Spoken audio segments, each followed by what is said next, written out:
திரு செந்தில், எப்படி பார்க்குறீங்க அமைச்சரவை விரிவாக்கத்தில் உங்கள் பார்வையில் என்னென்ன செய்திகளை உணர்த்துறதா சொல்கிறேன்? முதல்ல உளப்பூர்வமான வாழ்த்துக்களை பகிர்ந்து கொள்ளணும். ஏன்னா சொன்ன மாதிரி முதல் முறையாக அத்துணை இளம் அமைச்சர்கள், அது உள்ளபடியே வரவேற்கத்தக்க ஒன்று. ஆப்வியஸ்லி இளைஞர்கள் தான் நிறைய போட்டியிட்டாங்க அந்த கட்சியில், அதனால இளைஞர்களுக்கு நிறைய 12 பேர் 40 வயசுக்குள்ள இருக்காங்க. அது உள்ளபடியே ஒரு பாராட்டுதலுக்குரிய. இது எல்லா கட்சிகளுக்கும் ஒரு தகவலை கடத்துகிறது.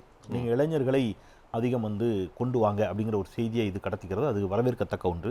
அதே போல பட்டியல் சமூகத்தைச் சேர்ந்த 7 பேருக்கு அமைச்சர் பதவி அப்படிங்கிறது உள்ளபடியே வரவேற்கத்தக்க, உளப்பூர்வமாக பாராட்டத்தக்க ஒரு செய்தி. இவையெல்லாம் அதில் இருக்கக்கூடிய பாராட்டத்தக்க அம்சங்களாக நான் பார்க்குறேன்.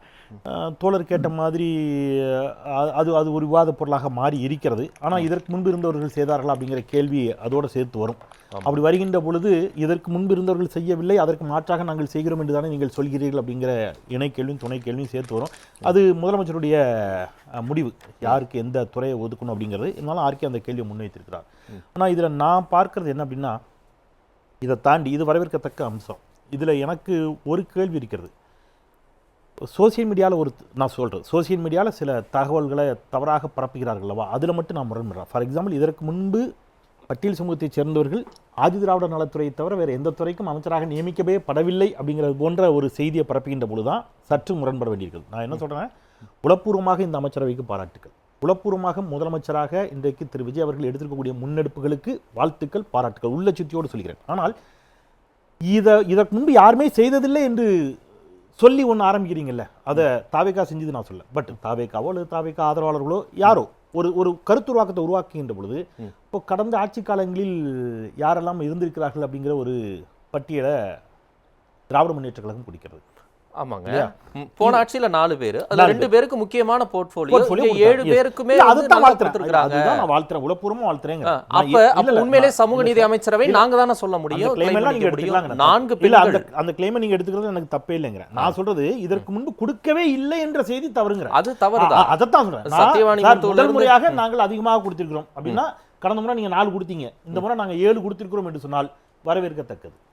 இது இன்னும் அதிகமாகணுங்கிற கோரிக்கைகள் வரலாம். யாரெல்லாம் இன்னமும் அதிகாரத்தை என்ன செய்யல கைப்பற்றாத சமூகங்களாக இருக்கிறார்களோ, பாலினத்தின் அடிப்படையில், இனத்தின் அடிப்படையில், மொழியின் அடிப்படையில், சமூகத்தின் அடிப்படையில் இருக்கிறார்களோ, அவர்கள் எல்லோருக்கும் அதிகாரம் போய் சேரணும் அப்படிங்கிறதான் ஜனநாயகத்தினுடைய ஆகச்சிறந்த கூறு. இந்த மாதிரியான தரவுகள், ஃபார் எக்ஸாம்பிள் பொது தொகுதியில தலித்துகளை நிறுத்தவே இல்லை அப்படிங்கிறது. நீங்கள் 1984 நீலகிரி, அப்போ நீலகிரி பொது தொகுதி திரு சி.டி. தண்டபாணி அவர்கள் திமுக சார்பாக நாடாளுமன்ற தேர்தலில் நிறுத்தப்பட்டார். இப்போ இந்த தேர்தலில் பல தேர்தல் அது நடந்திருக்குது. நீங்க இன்னும் பிரதானமாக அதை செய்திருக்கிறீர்கள். 26 பேர்னு ஒரு தகவலை பரப்புனாங்க. கடைசி பார்க்கின்ற பொழுது ஒரே ஒருவருக்கு அந்த வாய்ப்பை கொடுத்தாங்க, சங்கராபுரத்தில். தாவேகா சார்பில் பொது தொகுதியில் போட்டியிட்டவர் ஒருவர் தான் சங்கராபுரத்தில். அவரும் வெற்றி வாய்ப்பை தவற விட்டு விட்டார், நம்முடைய தோழர் ஜெகதீச பாண்டியன். அப்போ நீங்க ஒரு கருத்துருவாக்க அரசியல ஒன்று செய்கிறீங்க இல்லையா, ஒருவேளை அதைத்தான் அந்த டோன்ல தோழர் சொன்னாரோன்னு தெரியல, ரீல்ஸ் அப்படிங்கிற மாதிரியான ஒரு வார்த்தையை அவர் பயன்படுத்தினார். நான் மீண்டும் மீண்டும் சொல்கிறேன், நீங்கள் செய்த இந்த சாதனைகள் அனைத்தும் உள்ளபடியே மிகப்பெரிய பாராட்டுதலுக்குரியவை. அப்புறம் இன்னொரு கேள்வி வருது, அதை நான் இப்படி பார்க்குறேன். என் பார்வையில் ஏன் திமுக அதிமுக போன்ற கட்சிகள் இதை செய்யலை அப்படிங்கிற கேள்வியில் நான் என்னுடைய பார்வை, செய்ய இயலவில்லையா, முயலவில்லையா, அல்லது செய்ய விரும்பவில்லையா அப்படிங்கிற கேள்வி இருக்குல்ல. செய்ய விரும்பினார்கள். செய்வதில் விஜய்க்கு இருக்கக்கூடிய சில பிளஸ் பாயிண்ட்ஸ் இருக்குல்ல, அது இந்த கட்சிகளுக்கு இல்லை. அதை ஒத்துக்கணும். என்னன்னு சொல்றேன் அப்படின்னா, விஜய்க்கு விழுந்த வாக்குகள் அனைத்தும் வேட்பாளர்களுக்காக விழல. வேட்பாளர்களை தாண்டி விஜய் அப்படிங்கிற அவர் மீது கொண்ட ஈர்ப்பினால் விழுந்த வாக்குகள். அவங்களுக்கு வேட்பாளர்களுடைய பெயர் கூட தேவைப்படல, வேட்பாளர்கள் என்ன சமூகம்னு தெரிய வேண்டிய தேவையில்லை, ஆனா பெண்ணாங்கிற தெரிய வேண்டிய தேவையில்லை. ஆனால் மற்ற கட்சிகளுக்கு அந்த சிரமம் இருக்குது. மற்ற கட்சிகளுக்கு அவங்க வேட்பாளரை தேர்வு செய்கின்ற பொழுதே அந்த சமூகத்தினுடைய பிரதிநிதி யார், அந்த மாவட்டத்தில் யார் அதிகமா இருக்கிறாங்க, இந்த சிக்கல் எல்லாம் மற்ற எல்லா கட்சிகளுக்குமே இருக்குது. ஒன்று. அப்புறம் மற்ற கட்சிகள்லாம் அரை நூற்றாண்டை கடந்த கட்சிகள், 4 நூற்றாண்டை கடந்த கட்சிகள் என்று சொல்லுகின்ற பொழுது, அந்த கட்சியில் பல ஆண்டுகளாக பணியாற்றி வந்தவர்கள், 50 வயது 60 கடந்தவர்களையும் அவர்கள் என்கேஜ் பண்ண வேண்டிய கட்டாயத்துக்கும் நெருக்கடிக்கும் எல்லா கட்சிகளும் தள்ளப்படுறாங்க. இவர் கட்சி ஆரம்பித்து ஒரு சில ஆண்டுகள் தான் ஆகிறது. இப்போ ஒரு சில ஆண்டுகள் ஆகின்ற பொழுது இவரிடம் இருக்கக்கூடிய எல்லோருமே இளைஞர்கள் என்று இருக்கின்ற பொழுது இவரால் அதை என்ன செய்ய முடியும், செஞ்சிட முடியும். அப்புறம் இவர் எடுக்கிறதான் டிசிஷன். மற்ற கட்சிகள்ல அந்த சிக்கல் இருக்குது. மாவட்ட செயலாளருடைய கன்சர்ன் பெறணும்.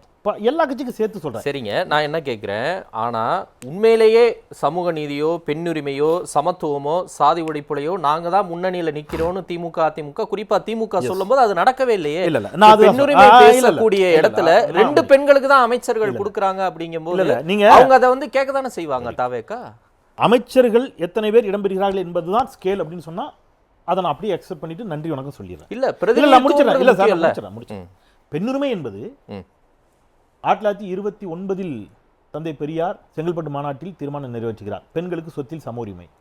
அந்த சம உரிமையை கொடுக்க வேண்டும் என்று ஹிந்து கோட் பில்ல வந்து பாபா சாஹேப் அம்பேத்கர் கொண்டு வந்த போது அதை எதிர்த்தவர்கள் யார் என்று எல்லோருக்கும் தெரியும். ஆனால் அதை இந்தியாவில் முதலில் சாத்தியப்படுத்தி காட்டியது எந்த கலைஞர் கருணாநிதி தான்.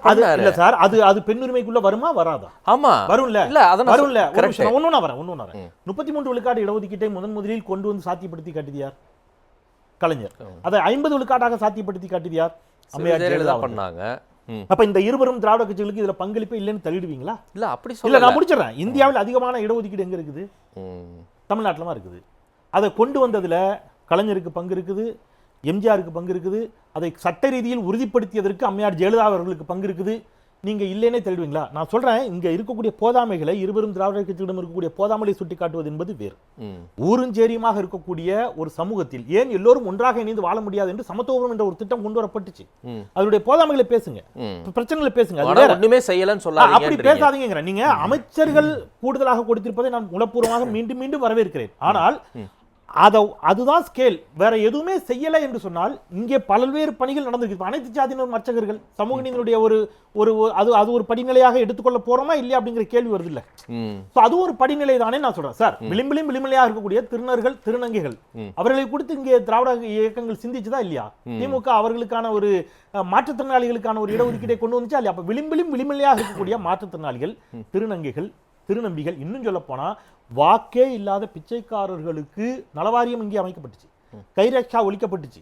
அப்ப விளிம்பிலையாக இருக்கக்கூடிய பிறப்பின் அடிப்படையில், பாலினத்தின் அடிப்படையில், சாதியின் அடிப்படையில், மதத்தின் அடிப்படையில், மொழியின் அடிப்படையில், மொழிவழி சிறுபான்மையினருக்கு இங்கே இடஒதுக்கீடு இருக்குது.